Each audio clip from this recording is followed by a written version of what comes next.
ಸಂಪ್ರದಾಯ ಪ್ರಕಾರ ಕೊನೆಗೆ ಗುರುಗಳು ಮಾತಾಡಬೇಕು. ಆದ್ರೆ ಅವ್ರು ನಾನು ಒಂದು ಮಾತು ಹೇಳಿದ್ರು, ಕೆಲವೊಂದು ವಿಚಾರಗಳನ್ನು ನಿಮ್ಮ ಮುಂದೆ ನಾನು ಗಮನಕ್ಕೆ ತರಬೇಕಾಗಿದೆ, ಉತ್ತರದಾಯಕವಾಗಿ ನೀವು ಮಾತಾಡಬೇಕು ಅಂತ ಹೇಳಿದರು. ಈ ಕಾರ್ಯಕ್ರಮದೊಳಗೆ ಕೊನೆ ಭಾಷಣಕಾರ ಆಗಬಾರ್ದು ಮತ್ತು ಮನೆ ಒಳಗೆ ಹಿರಿ ಮಗ ಆಗಿ ಹುಟ್ಟಬಾರ್ದು. ಬಹಳ ಕಷ್ಟ ಅದು. ಮನೆ ಒಳಗೆ ಯಾವ ಹಿರಿ ಮಗ ಹುಟ್ಟಿರ್ತಲ್ಲ, ಇಡೀ ಮನೆ ಜವಾಬ್ದಾರಿ ಅವನೇ ಇರ್ತದೆ.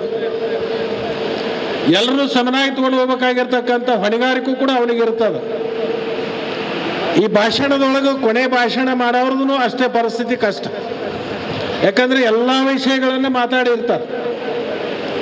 ನಾವು ಮಾತಾಡೋದು ಏನೂ ಉಳಿದಿರಂಗಿಲ್ಲ. ಆದರೆ ಅನೇಕ ವಿಚಾರಗಳನ್ನು ಅವರೆಲ್ಲರೂ ಕೂಡ ಹಂಚಿಕೊಂಡಿದ್ದಾರೆ. ಅದರ ಒಂದು ಕಡೆ ಏನಾಗಿತ್ತಂದ್ರೆ, ಒಂದು 4-6 ಜನ ಸೇರಿಕೊಂಡು ವಾಯುವಿಹಾರಕ್ಕೆ ಹೋಗಿದ್ರು. ಅವರು ವಾಕಿಂಗ್ ಅಂತ ಕರಿತೀವಲ್ಲ, ವಾಕಿಂಗ್ ಹೋದಾಗ ಒಂದು 5-6 ಜನ ಇದ್ದರು. ಅವಾಗ ದಾರಿ ಮಧ್ಯದಲ್ಲಿ ಒಂದು ಒಳ್ಳೆ ಮಾವಿನ ಗಿಡ ಇತ್ತು. ಬೇಸಿಗೆ ದಿವಸ ಹಣ್ಣು ಬಿಟ್ಟಿತ್ತು. ಎಲ್ಲರೂ ಹೋಗಿ ಆ ನೆರಳು ಕೆಳಗಡೆ ಕುಂತಾಗ ಬಂದ ಮಾವಿನ ಹಣ್ಣು ಭಾಳ ಚೆನ್ನಾಗಿದಾವು, ಅದನ್ನು ಮರ ಏರಿ ಹರ್ಕೋಬೇಕು ಅಂತ. ಅದು ಬಂದ, ನನಗೆ ಮರ ಹತ್ತಕ್ಕೆ ಬರಲ್ಲ ಅಂದ. ಇನ್ನೊಬ್ಬ ಕೇಳಿದ, ನಿನಗ ಅಂದ, ನನಗೂ ಬರಲ್ಲ ಅಂದ. ಎಲ್ಲರನ್ನೂ ಕೇಳಿದ್ರು, ಯಾರಿಗೂ ಬರಲ್ಲ ಅಂದರು. ನನ್ನಂತ ಒಬ್ಬ ಬಂದಿದ್ದಲ್ಲ, ನೋಡಾಕ ಸ್ವಲ್ಪ ದಾಡಿಸಿ ಇದ್ದ. ಒಂದು ಕೆಲಸ ಮಾಡೋಣ, ನೀ ಕೆಳಗೆ ನಿಲ್ಲು, ನಿನ್ನ ಮ್ಯಾಗ ಒಬ್ಬೊಬ್ರು ಹತ್ತಿ ಮ್ಯಾಗ ನಿಂದಿರ್ತೀವಿ, ಕಾಯಿ ಹರಿತೀವಿ, ಆಮೇಲೆ ಎಲ್ಲರೂ ಕೂಡ ಹಂಚ್ಕೊಂಡು ತಿನ್ನೋಣ ಅಂದ್ರು. ಅವ್ರು ಮ್ಯಾಗ ಆದವ ಭಾಳ ಬುದ್ಧಿವಂತಿದ್ದ. ಅವ ಒಂದು ಕಾಯಿ ಹರ್ಕೊಂಡ, ಹಣ್ಣಾಗಿತ್ತು, ಅದನ್ನು ತಗೊಂಡ ತನ್ನ ಪಾಲಿಂದ ಇಲ್ಲೇ ನನ್ನ ಹೀರ್ಬೇಕಂತ ತಿಳ್ಕೊಂಡು ಆ ಮಾವಿನ ಹಣ್ಣಿನಾಗಿರೋರು ರಸ ಹೀರ್ಕೊಂಡು ಕೆಳಗೆ ಕೈ ಮಾಡಿ ಕೊಟ್ಟ. ಅವ ಕೆಳಗೆ ನಿಂತಿದ್ದಲ್ಲ, ಇದನ್ನು ನೋಡಿದ. ನೋಡಿ ಇವ್ ತನ್ನ ಪಾಲು ಹೀರ್ಕೊಂಡಾನ ಅಂತ ತಿಳ್ಕೊಂಡು ಅವನೊಟ್ಟು ತಾನು ಅದ್ರಾಗಿದ್ದ ರಸ ಹೀರ್ಕೊಂಡ. 5 ಮಂದಿದಾತು. ಕೆಳಗೆ ಏನು ನಿಂತಿದ್ದಲ್ಲ ನನ್ನಂತ, ನನ್ನ ಹತ್ರ ಬರೋ ಹೊತ್ನಾಗ ಏನು ಉಳಿದಿತ್ತಂದ್ರೆ ಮಾವಿನ ಹಣ್ಣಿನೊಳಗಿಂದ ಬರೀ ಗೊಟ್ಟಷ್ಟ ಉಳಿದಿತ್ತು.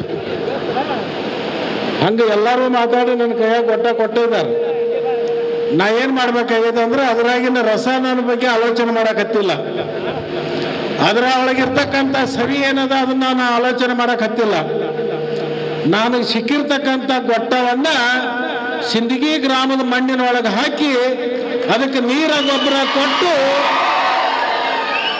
ಮುಂದಿನ ನಿರ್ಮಾಣದಲ್ಲಿ ಆ ಮರ ಬೆಳೆದು ಸಮಾಜಕ್ಕೆ ಒಂದು ನೆರಳು ಕೊಡ್ತಕ್ಕಂಥ ಒಂದು ಮರ ಆಗಿ ಹೊರಹೊಮ್ಮಲಿ ಅಂತಕ್ಕಂಥ ಆಶೆಯನ್ನ ನಾನು ವ್ಯಕ್ತಪಡಿಸ್ತೀನಿ. ನಾನು ಮೊದಲೇ ಕ್ಷಮಾ ಕೇಳಬೇಕಾಗಿತ್ತು ನಿಮಗೆ. ಯಾಕಂದರೆ ನಾನು ಗುರುಗಳಿಗೆ ಮತ್ತು ನಿಮ್ಮೆಲ್ಲರಿಗೂ ಹೇಳಿದ್ದೆ, ನಾನು 1 ಗಂಟೆಗೆ ನಾನು ಬರ್ತೀನಿ ಅಂತ. ಬೆಳಗ್ಗೆ ನಾನು ಮಣಿ ಬಿಟ್ಟದ್ದು 9 ಗಂಟೆಗೆ ಸರಿಯಾಗಿ ಈ ಆನಂದ ನ್ಯಾಮಗೌಡ ಕ್ಷೇತ್ರಕ್ಕೆ ಹೋದೆ. ಅಲ್ಲೇ ಕಾರ್ಯಕ್ರಮ ಮುಗಿಸುವತ್ತು ಸಿಂದಗಿಗೆ ಬರೋದ್ರೊಳಗೆ ನಾನು 22 ಕಾರ್ಯಕ್ರಮ ಅದು ಹೋಯ್ತು. ದಾರಿ ಮಧ್ಯದಲ್ಲಿ ಜನ ನಿಂತಿದ್ದು ನಿಲ್ಲಿಸಿ ನನಗೆ ಗೌರವ ಕೊಡ್ತಕ್ಕಂಥ ಕೆಲಸವನ್ನು ನೋಡಿದಾಗ ನನಗೆ ಬಿಟ್ಟು ಬರೋಕ್ಕೂ ಆಗ್ತಿರ್ಲಿಲ್ಲ. ಹೀಗಾಗಿ ನಾನು ಇಲ್ಲಿ ಕರೆಕ್ಟ್ ಸುಮಾರು 1 ಗಂಟೆಗೆ ಬರಬೇಕಾಗಿದ್ದಾವೆ. 3 ಗಂಟೆ ನಂತರ ನಾನು ಬಂದೆ. ನಾನು ಅಶೋಕ್ ಅವ್ರಿಗೆ ಹೇಳಿದೆ, ನೀವು ಕಾರ್ಯಕ್ರಮ ಶುರು ಮಾಡಿ ಮುಗಿಸ್ರಿ, ಕೊನೆಯದು ಬರ್ತೀನಿ ಅಂತ ಹೇಳಿ. ಅಶೋಕ್ ಅಂದ್ರೆ, ಇಲ್ಲ ನೀವು ಬರೋ ತನಕ ಸಮಾಜದವರು ಅದನ್ನು ಮುಗಿಸಕ್ಕೆ ಬಿಡೋದಿಲ್ಲ, ನೀವು ಬರಬೇಕಾಗ್ತದ ಅಂತಕ್ಕಂಥ ಮಾತನ್ನು ಹೇಳಿದರು. ಇವತ್ತು ನೀವೆಲ್ಲರೂ ಒಂದು ನನ್ನ ಮೇಲೆ ಇಟ್ಟಿರ್ತಕ್ಕಂಥ ಪ್ರೀತಿ, ಗೌರವ, ನನಗೆ ಬಹುಶಃ ಯಾವ ಶಬ್ದದೊಳಗೆ ಅದನ್ನು ನಿಮಗೆ ಹೇಳಬೇಕು ಅಂತ ನನಗಂತೂ ಅರ್ಥ ಆಗ್ತಾ ಇಲ್ಲ. ಬಹುತೇಕ ನನಗನ್ಸುತ್ತೆ ಸಿಂದಗಿಗೆ ನನಗೆ ಒಂದು ಸ್ವಲ್ಪ ಏನೋ ಅದು ಭಾವನಾತ್ಮಕವಾಗಿ ಸಂಬಂಧ ಬೆಳೆದಿದೆ. ಅದು ಬಿಗುತಾನ ಇರ್ಬೋದು, ನಿಮ್ಮ ಪ್ರೀತಿ ಇರ್ಬೋದು, ನೀವು ಇಟ್ಟಿರ್ತಕ್ಕಂಥ ನನ್ನ ಮೇಲೆ ಒಂದು ವಿಶ್ವಾಸ ಇರ್ಬೋದು. ಬಹುತೇಕ ಯಾವಾಗ ಬಂದು ಏನೇನು ಹೇಳಿದ್ದೀನಿ ಅದನ್ನು ನನ್ನ ಮಾತು ಮೀರಲಾರ್ದೆ ಈಡೇರಿಸುವಂಥ ಕೆಲಸ ನೀವು ಯಾವಾಗಲೂ ಮಾಡಿದ್ದೀರಿ ಅಂತಕ್ಕಂಥ ಹೆಮ್ಮೆ ಅದು ನನಗಿದೆ ಅಂತಕ್ಕಂಥ ಮಾತನ್ನು ಈ ಸಂದರ್ಭದಲ್ಲಿ ನಾನು ಹೇಳಲಿಕ್ಕೆ ಬಯಸ್ತೇನೆ. ನಾನೇನು ಇಲ್ಲಿ ಹೆಚ್ಚಿಗೆ ಮಾತಾಡ್ಲಿಕ್ಕೆ ಹೋಗೋದಿಲ್ಲ. ಒಂದು ನಾವು ಅರ್ಥ ಮಾಡ್ಕೋಬೇಕು, ಬಹುತೇಕ ಅನೇಕ ಮಹಾತ್ಮರು ಇಲ್ಲಿ ಇದ್ದಾರೆ. ಹುಟ್ಟು ಆಕಸ್ಮಿಕ, ಸಾವು ಖಚಿತ. ಈ ಹುಟ್ಟು ಸಾವು ಮಧ್ಯದಲ್ಲಿ ಇರ್ತಕ್ಕಂಥ ನಮ್ಮ ಪವಿತ್ರವಾಗಿರ್ತಕ್ಕಂಥ ಏನು ಬದುಕಿದೆಯಲ್ಲ, ಇದನ್ನ ಯಾವ ಥರದಿಂದ ನಾವು ಸ್ವಾರ್ಥಕತೆಯನ್ನು ಪಡ್ಕೋಬೇಕು ಅಂತಕ್ಕಂಥ ಒಂದು ಆಲೋಚನೆ ನಮ್ಮಲ್ಲಿ ಇರಬೇಕು. ಹುಟ್ಟಿದ್ದೀವಿ ಆಕಸ್ಮಿಕ, ಹುಟ್ಟಿದ ಮೇಲೆ ನಾವು ಆಲೋಚನೆ ಮಾಡಕತ್ತೀವಿ, ಆ ಸಮಾಜದಾಗ ಹುಟ್ಟಬೇಕಾಗಿತ್ತು, ಈ ಸಮಾಜದಾಗ ಹುಟ್ಟಬೇಕಾಗಿತ್ತು, ಇಂಥವ್ರ ಮನೆ ಒಳಗೆ ಹುಟ್ಟಬೇಕಾಗಿತ್ತು, ಇಂಥವ್ರ ಶ್ರೀಮಂತರ ಮನೆಯಾಗ ಹುಟ್ಟಬೇಕಾಗಿತ್ತು. ಪ್ರಯೋಜನ ಇಲ್ಲ. ಹುಟ್ಟಾಗಿದೆ, ಆದ್ರೆ ಹುಟ್ಟು ಆದಮೇಲೆ ನಾವು ಚಿಂತಿಸಿ ಫಲ ಇಲ್ಲ. ಹುಟ್ಟಿದ್ದೀವಿ, ಸಾವು ಖಚಿತಿದೆ. ಈ ಹುಟ್ಟು ಸಾವು ಮಧ್ಯದಲ್ಲಿ ಇರ್ತಕ್ಕಂಥ ಈ ಪವಿತ್ರವಾಗಿರ್ತಕ್ಕಂಥ ಬದುಕೇನಿದೆಯಲ್ಲ, ಈ ಬದುಕನ್ನ ಸಮಾಜಕ್ಕಾಗಿ ನಾವು ಸಮರ್ಪಣೆ ಯಾವ ಥರದಿಂದ ಮಾಡಿದರೆ ಆ ಸಮಾಜ ನಮ್ಮನ್ನು ಗೌರವಿಸ್ತಿದೆ ಅಂತಕ್ಕಂಥದ್ದನ್ನು ಮಾತ್ರ ನಾವು ಆಲೋಚನೆ ಮಾಡಬೇಕು.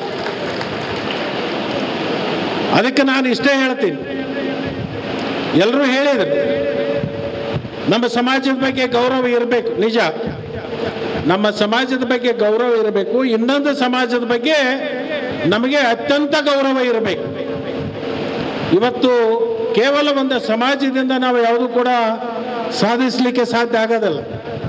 ಎಲ್ಲರನ್ನ ವಿಶ್ವಾಸಕ್ಕೆ ತಗೊಂಡು, ಎಲ್ಲರ ಪ್ರೀತಿಯನ್ನು ಗಳಿಸೋದ್ರ ಮುಖಾಂತರ, ಎಲ್ಲರಿಗೆ ಗೌರವವನ್ನು ಕೊಡೋದ್ರ ಮುಖಾಂತರ ನಾವು ಏನಾದರೂ ಜೀವನದಲ್ಲಿ ಸಾಧಿಸಲಿಕ್ಕೆ ಸಾಧ್ಯ ಇದ್ದರೆ ಅದು ಬೇರೆ ಯಾರನ್ನೂ ಉದಾಹರಣೆ ತಗೊಳಕ್ಕೆ ಹೋಗ್ಬೇಡ್ರಿ.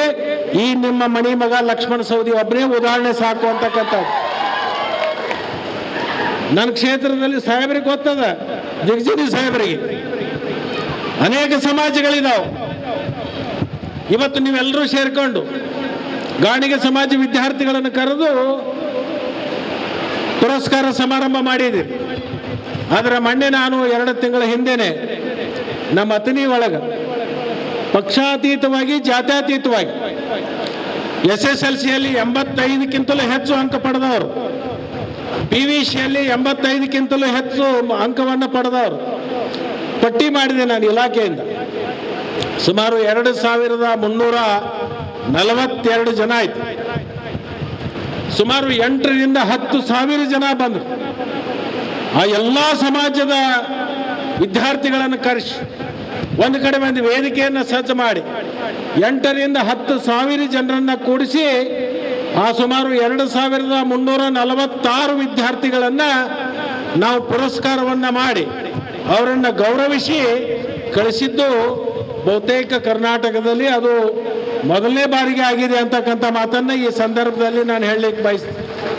ಬಂದಿರಬಹುದು 40-50 ಲಕ್ಷ ರೂಪಾಯಿ ಖರ್ಚು, ಆದರೆ ಆ ಮಕ್ಕಳು ಎಷ್ಟು ಸಂತೋಷ ಭರಿತರಾಗಿದ್ರು ಅಂತಂದರೆ ಜಾತ್ಯತೀತವಾಗಿ, ಪಕ್ಷಾತೀತವಾಗಿ ನಮ್ಮನ್ನೆಲ್ಲರನ್ನೂ ಕರೆಸಿ ನಮ್ಮನ್ನು ಗೌರವಿಸಿರ್ತಕ್ಕಂಥ ಯಾರಾದರೂ ಒಬ್ಬ ಶಾಸಕ ಇದ್ದರೆ ಅದು ನಮ್ಮ ಶಾಸಕ ಅಂತ ಹೇಳಿ ಹೆಮ್ಮೆಯಿಂದ ಇವತ್ತು ಹೇಳ್ಕೊತಾ ಇದ್ದಾರೆ.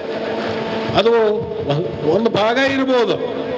ಆದರೆ ನಾನು ನಿಮ್ಮೆಲ್ಲರಿಗೂ ಒಂದು ವಿನಂತಿಯನ್ನು ಮಾಡ್ತೀನಿ, ನಿಮ್ಮ ಮಕ್ಕಳನ್ನು ಯಾರನ್ನೂ ಕೂಡ ಶಿಕ್ಷಣದಿಂದ ವಂಚಿತ ಆಗಲಿಕ್ಕೆ ಬಿಡಬೇಡಿ. ಪ್ರತಿಯೊಬ್ಬರೂ ಉತ್ತಮ ಶಿಕ್ಷಣ ಕಲಿಬೇಕು. ಉತ್ತಮ ಶಿಕ್ಷಣವನ್ನು ಕಲಿತಕ್ಕಂಥ ವಿದ್ಯಾರ್ಥಿಗಳು ಅವರು ಬಡವರೇ ಆಗಿರಲಿ, ಬಲ್ಲಿದರಾಗಿರಲಿ, ಅದರಲ್ಲಿ ವಿಶೇಷವಾಗಿ ಬಡವರು ಇರ್ತಕ್ಕಂಥ ಏನು ವಿದ್ಯಾರ್ಥಿಗಳಿದ್ದಾರೆ ಅವರು ಶಿಕ್ಷಣವನ್ನು ಕಲಿತಕ್ಕಂಥ ಸಂದರ್ಭದಲ್ಲಿ ಯಾರು ಬಲ್ಲಿದ್ರಿ, ಯಾರು ಭಗವಂತ ನಿಮಗೆ ಹಣ ಕೊಟ್ಟಿದ್ದಾನೆ,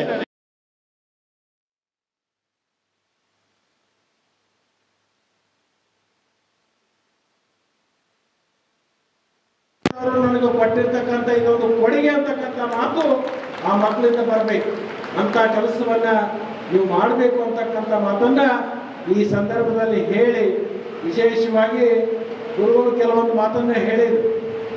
ಇಲ್ಲಿ ಒಂದು ಕಲ್ಯಾಣ ಮಂಟಪ, ಅದರ ಜೊತೆಗೆ ಮಕ್ಕಳಿಗೆ ಹಾಸ್ಟೆಲನ್ನು ಮಾಡಿಸ್ತಕ್ಕಂಥದ್ದು ಏನು ಹೇಳಿದ್ದಾರೆ. ನಾನು ನಮ್ಮ ಅಶೋಕ್ ಮನಗುಳಿ ಅವರು ಸಂಬಂಧಪಟ್ಟಂಥ ಇಲಾಖೆ ಅಧಿಕಾರಿಗಳನ್ನು ನನ್ನ ಚೇಂಬರ್ನಲ್ಲಿ ಕರೆಸಿ ಅವರಿಗೆ ಮನವರಿಕೆ ಮಾಡಿ ಆ ಕೆಲಸವನ್ನು ಮಾಡಿಕೊಡ್ಲಿಕ್ಕೆ ಸಂಪೂರ್ಣವಾಗಿರ್ತಕ್ಕಂಥ ಪ್ರಾಮಾಣಿಕ ಪ್ರಯತ್ನವನ್ನು ನಾನು ಮತ್ತು ಅಶೋಕ್ ಮನಗುಳಿ ಕೂಡಿ ಮಾಡ್ತೀವಿ ಅಂತ ಈ ಒಂದು ಸಂದರ್ಭದಲ್ಲಿ ಹೇಳಿ, ವಿಶೇಷವಾಗಿ ನಾನು ಪರಮ ಪೂಜ್ಯರಿಗೆ ಒಂದು ವಿನಂತಿಯನ್ನು ಮಾಡ್ತೀನಿ. ಈ ಒಂದು ಪ್ರತಿಭಾ ಪುರಸ್ಕಾರ ಕಾರ್ಯಕ್ರಮ ಪ್ರತಿ ವರ್ಷ ಆಗಬೇಕು. ಪ್ರತಿ ವರ್ಷ ಮಕ್ಕಳಿಗೆ ಪ್ರೇರಣೆ ಸಿಗಬೇಕು. ಆ ಪ್ರೇರಣೆಯಿಂದ ಆ ಮಕ್ಕಳು ಬದುಕಿನಲ್ಲಿ ತಮ್ಮ ಜೀವನದಲ್ಲಿ ಬದಲಾವಣೆಯನ್ನು ಕಾಣಬೇಕು. ಆ ಕೆಲಸವನ್ನು ಅದಕ್ಕೆ ಮಾಡಬೇಕು. ಇವತ್ತೇನು ನಮ್ಮ 2-3-4 ಜನ ಮುಖಂಡರು ಸೇರಿಕೊಂಡು ಇವತ್ತು ಈ ಕಾರ್ಯಕ್ರಮವನ್ನು ಸಂಘಟನೆ ಮಾಡಿದ್ದಾರೆ. ತನು ಮನ ಧನದಿಂದ ಮಾಡಿದ್ದಾರೆ. ಸಾಧ್ಯದ ಮಟ್ಟಿಗೆ ಅನೇಕರು ಯಾರು ಅನ್ನಪ್ರಸಾದ ಮಾಡಿರಬೇಕು, ಯಾರು ದೇಣಿಗೆ ಕೊಟ್ಟಿರಬಹುದು. ಪ್ರತಿ ವರ್ಷ ನೀವು ಇದನ್ನು ಮಾಡಬೇಕು.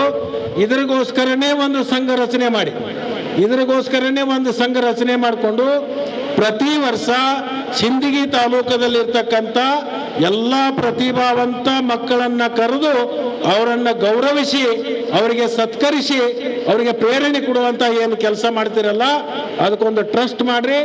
ಆ ಟ್ರಸ್ಟ್ಗೆ ನಾವು 25 ಲಕ್ಷ ರೂಪಾಯಿಗಳನ್ನು ಕೊಡ್ತೀನಿ. ಅದನ್ನು ಪ್ರತಿ ವರ್ಷ ಆ 25 ಲಕ್ಷ ರೂಪಾಯಿ ಏನು ಬಡ್ಡಿ ಬರ್ತದ ಆ ಬಡ್ಡಿ ಒಳಗೆ ಆ ಮಕ್ಕಳಿಗೆ ಪ್ರೋತ್ಸಾಹ ಕೊಡುವಂಥ ಕೆಲಸವನ್ನು ನೀವು ಮಾಡಬೇಕು ಅಂತಕ್ಕಂಥ ಮಾತನ್ನು ಈ ಒಂದು ಸಂದರ್ಭದಲ್ಲಿ ನಾನು ಹೇಳಲಿಕ್ಕೆ ಬಯಸಿ, ಇವತ್ತು ವಿಶೇಷವಾಗಿ ಅನೇಕ ಪೂಜ್ಯರು ಬಂದಿದ್ದಾರೆ, ಮಾತೆಯವರು ಬಂದಾರ, ಅಮ್ಮವರು ಬಂದಿದ್ದಾರೆ. ಬಹುತೇಕ ನೀವು ಗದಗಿನ ಅಮ್ಮವರ ಪ್ರವಚನದ ಕೇಳಿಲ್ಲ ಅಂತ ಕಾಣ್ತದೆ. ಒಮ್ಮೆ ಯಾವಾಗರೇ ಬೇಕಾದ್ರೆ ಶ್ರಾವಣದಾಗೋದು ಕರೆಸ್ಬೇಕಾರೆ ಹೇಳಿಸ್ರಿಬೇಕಾರೆ ನಿಮಗೆ ಮಾಡಿದಾರಲ್ಲ ಗೊತ್ತದ. ಯಾಕಂದ್ರೆ ನಮ್ಮ ಅತನಿಗೆ ಅದು ಬರ್ತಾರ, ಅವರು ನಮ್ಮವರೇ ಅವರು, ಅದು ಮಾತ್ರ ನಿಮ್ಗೆ ಗೊತ್ತೇ ಇರಲಿ. ಅವರು ಆರೂಢ ಸಂಪ್ರದಾಯದಲ್ಲಿ ಬಹಳ ಅತ್ಯಂತ ಪ್ರಖ್ಯಾತಿಯನ್ನು ಪಡೆದಿರ್ತಕ್ಕಂಥ ಅಮ್ಮ ಅವರು ಇವತ್ತು ಬಂದಿದ್ದಾರೆ. ಇನ್ನುಳಿದಿರ್ತಕ್ಕಂಥ ಪೂಜ್ಯರು ಕೂಡ ಬಂದಿದ್ದಾರೆ.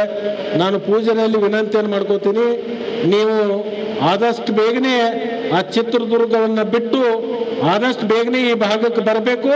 ಈ ಭಾಗಕ್ಕೆ ಬರೋದ್ರ ಜೊತೆಗೆ ನಮ್ಮ ಸಮಾಜಕ್ಕೆ ಸಂಸ್ಕಾರವನ್ನು ಕೊಡೋದ್ರ ಜೊತೆಗೆ, ನಮ್ಮ ಸಮಾಜಕ್ಕೆ ಬುದ್ಧಿವಾದವನ್ನು ಹೇಳೋದ್ರ ಜೊತೆಗೆ, ನಮ್ಮ ಸಮಾಜಕ್ಕೆ ಏಳಿಗೆ ಮಾಡುವಗೋಸ್ಕರ ನೀವು ಆದಷ್ಟು ಬೇಗನೆ ಆ ಕೆಲಸವನ್ನು ಪೂರ್ಣಗೊಳಿಸಿ ನೀವು ಬರಬೇಕು. ನಿಮ್ಮ ಜೊತೆಗೆ ನಾವೆಲ್ಲರೂ ಇರ್ತೀವಿ ಅಂತಕ್ಕಂಥ ಮಾತನ್ನು ಈ ಒಂದು ಸಂದರ್ಭದಲ್ಲಿ ಹೇಳಿ, ಇವತ್ತು ಸಮಯ ಅಭಾವ ಆಗಿರೋದ್ರಿಂದ ನಾನು ಹೆಚ್ಚಿಗೆ ಮಾತಾಡ್ಲಿಕ್ಕೆ ಹೋಗೋದಿಲ್ಲ. ಯಾಕಂತಂದರೆ ಇನ್ನೂ ನಾನು ಗುಲ್ಬರ್ಗಕ್ಕೆ ಹೋಗಿ ಅಲ್ಲಿ ನಾಳೆ ಬೆಳಗ್ಗೆ ನಮ್ಮ ವಿಧಾನಸೌಧ ಕಾರ್ಯಕಲಾಪದಲ್ಲಿ ಭಾಗವಹಿಸಬೇಕಾಗಿರ್ತಕ್ಕಂಥ ಒಂದು ಕಾರ್ಯಕ್ರಮ ಇರೋದರಿಂದ ಹೋಗಲೇಬೇಕಾಗಿರೋದ್ರಿಂದ ಅನಿವಾರ್ಯವಾಗಿ ನಾನು ಹೆಚ್ಚು ಮಾತನಾಡಲಾರ್ದೆ ಇವತ್ತು ವಿಶೇಷವಾಗಿ ಸಿಂದಗಿ ತಾಲೂಕಿನ ಎಲ್ಲ ಸಮಾಜದ ಮುಖಂಡರು ಸೇರಿಕೊಂಡು, ಬಹುತೇಕ ನನಗೆ ಅನಿಸುತ್ತೆ ನಾನು ಅತನಿಯವನಿದ್ರೂ ಕೂಡ ಸಿಂದಗಿ ಅವ್ರು ಏನು ತಿಳ್ಕೊಂಡ್ರೆ ಲಕ್ಷ್ಮಣ ಸವದಿ ಇವ ನಮ್ಮ ಮನೆ ಮಗ ಅಂತಕ್ಕಂಥ ಭಾವನೆಯನ್ನು ಇಟ್ಕೊಂಡು ನನ್ನನ್ನು ಕರೆಸಿಕೊಂಡು ಈ ಸಭೆಯಲ್ಲಿ ಒಂದು ಅವಕಾಶವನ್ನು ಕೊಟ್ಟು ನನ್ನನ್ನು ಗೌರವಿಸಿದ್ರಿ. ನಾನು ತಿಳ್ಕೊಂಡಿದ್ದೀನಿ ನೀವು ಗೌರವಿಸಿರ್ತಕ್ಕಂಥದ್ದು, ನೀವು ಮಾಡಿರ್ತಕ್ಕಂಥ ಸನ್ಮಾನ ಒಂದು ಶಾಲೆ ಒಂದು ಹಾರ ಆಗಿರ್ಬೋದು ನಿಮ್ಮ ದೃಷ್ಟಿ ಒಳಗೆ. ಆದ್ರೆ ನಾನು ತಿಳ್ಕೊಂಡಿನಲ್ಲ, ಅತ್ಯಂತ ಪ್ರಾಂಜಲ ಮನಸ್ಸಿನಿಂದ ಹೊರಿಸಿರ್ತಕ್ಕಂಥ ನಿಮ್ಮ ಶಾಲು, ಅತ್ಯಂತ ಪ್ರಾಂಜಲ ಮನಸ್ಸಿನಿಂದ ಹಾಕಿರ್ತಕ್ಕಂಥ ಹಾರು ಮುಂದಿನ ನನ್ನ ರಾಜಕೀಯ ಜೀವನದಲ್ಲಿ ಅದೊಂದು ನನಗೆ ರಕ್ಷಾ ಕವಚಾಗಿ ಹೊರಹೊಮ್ಮುತ್ತದೆ ಅಂತಕ್ಕಂಥ ಮಾತನ್ನು ಈ ಒಂದು ಸಂದರ್ಭದಲ್ಲಿ ಹೇಳಿ ನನ್ನೆರಡು ನುಡಿಗಳನ್ನು ಪರಮ ಪೂಜ್ಯರ ಪಾದಕ್ಕೆ ಅರ್ಪಣೆ ಮಾಡಿ ನನ್ನ ಮಾತಿಗೆ